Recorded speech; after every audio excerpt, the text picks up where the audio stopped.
sigurisht kjo, ai i pari njeri që tha mund të kemi zgjedhje, thash vetë Kurti, duke i pasur 51%. Dhe i përmend zgjedhjet dëshmon se ka një paqartësi ose një çrregullim, do të thoja,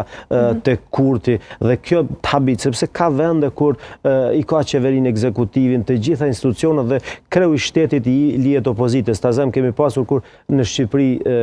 qeverisë e Partisë Socialiste Fatos Nano dhe i kërkoi që Partisë Demokratike të propozonte, erdhi ish presidenti Alfred Mojsiu. Pra ka shumë raste kur qeveria i ka të gjitha dhe për ta balancuar pak a shumë pushtetin ja lërë opozitës, kuptohet një figurë të pranueshme. Dhe në rastin më të mirë, Kosova do të mund t'i linte një intelektual, një personalitet që do t'a propozonte, do t'ishte i pranueshëm edhe për pushtetin, edhe për opozitën, por në qoftë se nuk do të ndodhë kjo, pra ka një taktik të Kurtit për ta çuar sërish vendin në zgjedhje. Sa do të ndodhë kjo, a nuk do të ndodhë,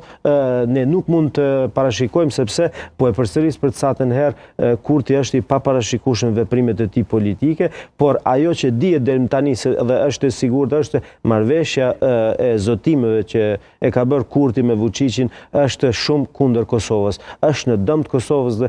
unë i druaj se kjo edhe mund ta çojë sërish vendin zgjedhje. Po, dhe ai komentojnë